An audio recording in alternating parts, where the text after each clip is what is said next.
In episode 139 of the 40 Plus Fitness podcast, we discuss the book Play Golf Forever with Suzanne Clark. You can find the show notes for this episode at older.fitness/139. Have you decided you're ready to make a change? To reclaim your health and fitness? The 40 Plus Fitness podcast is here for you. I'm your host, Alan Meisner. I'm an NSAM certified personal trainer with a specialization in corrective exercise and fitness nutrition. Let me be your coach as you find your way on your health and fitness journey. All right, let's go. Sometimes you just need a little help. Join me at forever.fitness/different and let me be your coach on your health and fitness journey. Suzanne Clark established Fitter Forever, an organization that helps people over 50 stay fit and healthy enough to continue playing sport as they get older.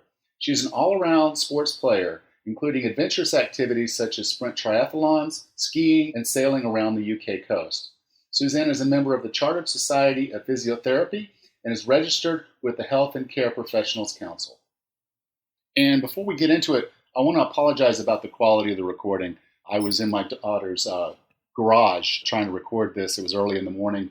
I don't want to wake anybody up, so I moved into the garage, and I think there's a little bit of an echo, and I apologize for that. But the content's really good, so stick around. So Suzanne, welcome to 40 Plus Fitness. Hi, thanks very much for having me. You know, I really enjoyed the book because, you know, I play some golf, not a lot, and I say I play at it. But with a book, it was actually a very good read. It was something I could sit down in almost like one setting and kind of get through. But it had a ton of information, so it was like there was no fluff whatsoever. It was really just kind of all the information you needed, just what you needed, right there in one little package. And I really enjoyed that. That's great. I'm glad it came across like that. That was certainly my intention because having worked for so many years as a physio, I know that people need things to be simple and easily understood. And one of the key things is if people realize why exercise is important and how it helps them, then they'll do it. And certainly researching golf books and other sports books that are out there, I really wanted to avoid being too technical or in detail because I certainly sort of lose interest after a while. So keeping it simple was my aim. It was really, really good. I liked how well and compact the book was and something you can really absorb. But when we talk about when we're playing golf, and particularly in this book, we're talking about playing golf as we get older. Yes. And it's something I talk to my clients about as far as why I want them lifting weights, why I want them doing certain things, at least doing resistance exercise, is this thing called sarcopenia. Yes. Yeah. So could you kind of get into sarcopenia? Because I know I've talked about it a little bit here on this show, but we don't really get into it as much as I think we should for someone who's, you know, I'm over 40, I'm 50 right now.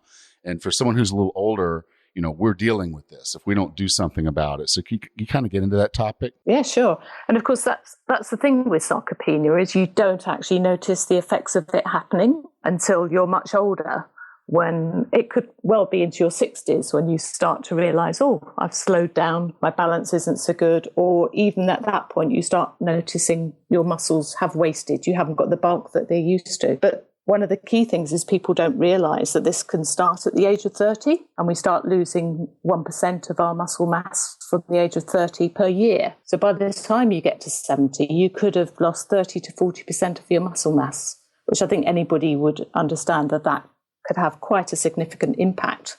Anybody playing sports, but also just in your everyday life. So what actually happens is what we call fast muscle fibers, which are the muscle fibers in your muscles that are responsible for strength.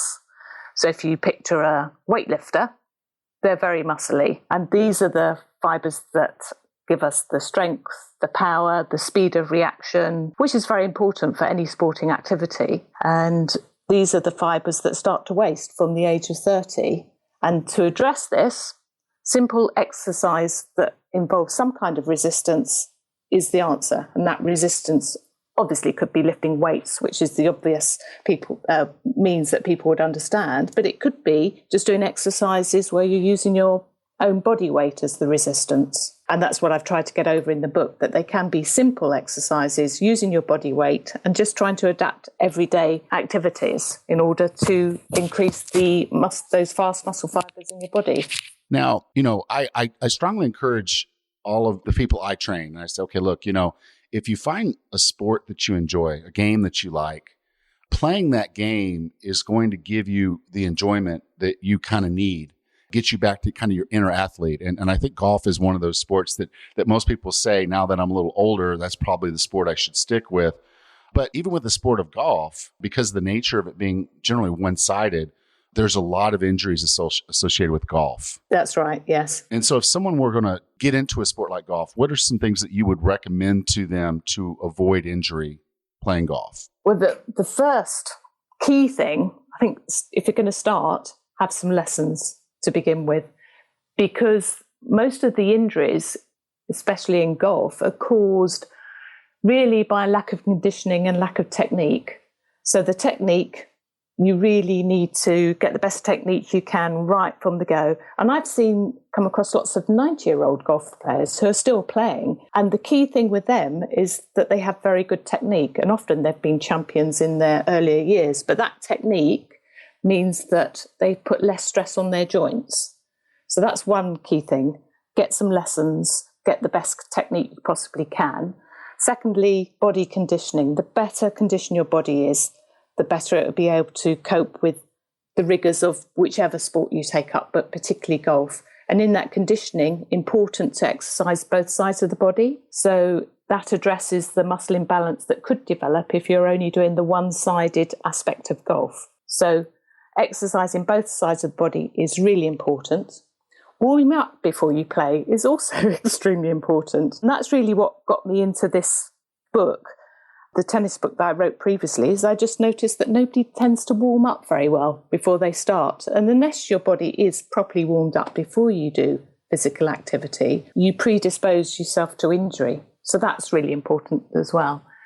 So I would say good technique, good body conditioning, good warm up. And just one last point as well is good equipment. One thing I noticed particularly with golf is that when people take it up, they often acquire second-hand golf clubs or they borrow other people's and they fit their body around the equipment rather than fitting the equipment to their body. Especially if you're older and you might have to compromise on your technique slightly because you may have a sore back or you may have arthritis in any of your joints. Get the equipment to fit you so that the equipment can help you rather than hinder you and cause any injuries from ill-fitting clubs, ill-fitting shoes, even grip size. If that's wrong, that can give you golfer's elbow. So get good advice on equipment. So the equipment piece and the training piece, as far as the form, using the right form when you do golf, that you would get at the club. You'd go to the club and say, hey, I want to hire somebody, and you'd go into the golf shop and be fitted for the clubs to get what you need there. As far as warming up, though, I really want to kind of drill down into that because I think that's an area where, like you said, a lot of golfers, they don't do it, and they probably don't do it because they don't know what to do. If you were going to talk someone through a good general warm-up for something like golf or even tennis or anything like that, what would you say someone should do to warm their body up? Well, one of the key things is that you get your blood flowing through your muscles.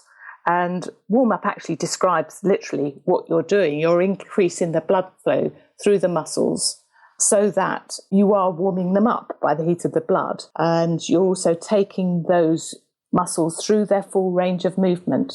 Because until your muscles are warm and flexible and able to achieve their full range of movement, you wouldn't be able to do the proper golf swing anyway, if you're limited in any way. And it's also good, even though golf, you're not running, just to increase your heart rate a little bit, because that's what will pump the blood round to get to all your muscles. And I think that's what a lot of people don't realise. So they often get to the club, perhaps do a couple of practice swings and that's it. But that doesn't really get your heart pumping, your muscles warmed up throughout your body, because you do use every single muscle in your body when you're playing golf. So what I would say is, if you don't want to warm up by increasing your heart rate, i.e. jogging on the spot, doing some lunges, And then walking quickly, even if you walk really quickly, that will help get your blood flow increasing. If you don't want to do that in front of everybody, that's fair enough. You could do it at home, so long as it's within about a half an hour time period. So do a really good warm up at home, then get to club, and then you could do a few practice swings there, as long as your body is warmed up before. So run up and down the stairs a few times, jog on the spot, do some nice lunges, and then start taking your body through the range of movement it needs for the golf swing, and then a couple of practice swings when you get there. That sort of thing is what I would advise. Okay, awesome.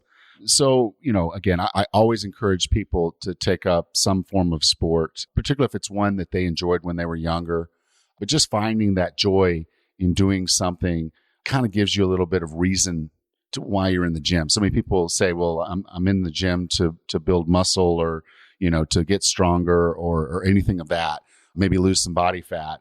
But a lot of times, to me, a sport will keep you doing this much longer because you have that motivation to, hit the ball. Yes, absolutely. A few yards longer, make your game a little bit better, those types of things. So again, Susan, I'm really appreciate you being on the show. If someone wanted to get in touch with you and find either your book, this one on Play Golf Forever, or your tennis book, where would you have me send them? Well, I have a website, which is www.fitterforever.org.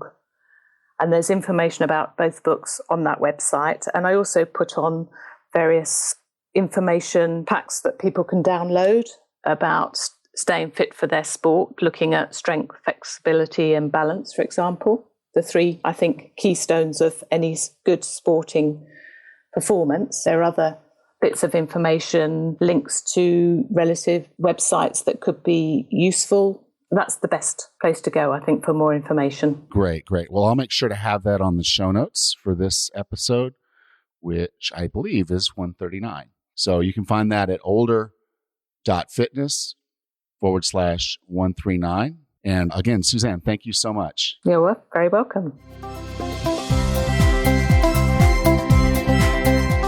So even if you don't play golf, any sport or any activity that you're going to be doing is going to require you to do some work to make sure that your body's healthy and strong enough to be able to perform that work. So I hope you got something good out of this show. And again, anytime you're going to do a sport or activity, take some time to make sure that you're doing the exercises and stretching and whatnot that's necessary for you to maintain your flexibility and strength enough to continue playing that sport you love.